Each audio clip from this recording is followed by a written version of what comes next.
তাই আপনারা যদি আমাদের পাশে থাকেন তাহলে আমরা ভাবছি ভালো হবে।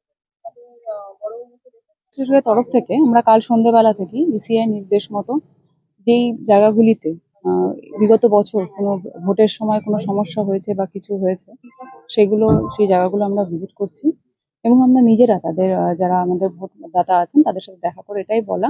আমার সাথে দেখতে পাচ্ছেন অ্যাডিশনাল এসপি আছেন, এসডিপিও আছেন, আমাদের কোম্পানি কমান্ডার উনিও আছেন, বড়বাবুও আছেন, বিডিও অফিসের কর্তৃপক্ষরাও আছেন, যাতে কোনো ভয় ভীতি নির্ভয়ে যাতে ভোট দিতে পারেন ফ্রি ফেয়ার অ্যান্ড ভায়োলেন্ট ইলেকশনের জন্য আমরা সকলে ঐক্যবদ্ধ হয়ে মাঠে নেমে কাজ করছি।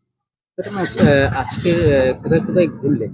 আর আমরা সেটা যেখানে যেখানে বিগত বছর কোনো না কোনো ঘটনা ঘটেছে আমরা সেই জায়গাগুলোতে ঘুরছি সময় করে করে বিভিন্ন ফেজে, তা ডিএম হোক বা ডিএম ম্যাডামের অফিসের কেউ থাকলে সকলের সাথে আমরা সাধারণ মানুষকে নিশ্চিন্তে ভোট দিতে পারবে? আপনারা নিজেরাই শুনলেন, তারা এবার সকলেই বলছেন তারাও আশা রাখছেন এবং তারাও বুঝতে পারছেন যে সেই কনফিডেন্সটা সকলের মধ্যেই আছে এবং আশা করি ফ্রি ফেয়ার এবং ভায়োলেন্ট ফ্রি ইলেকশনই হবে। Thank you.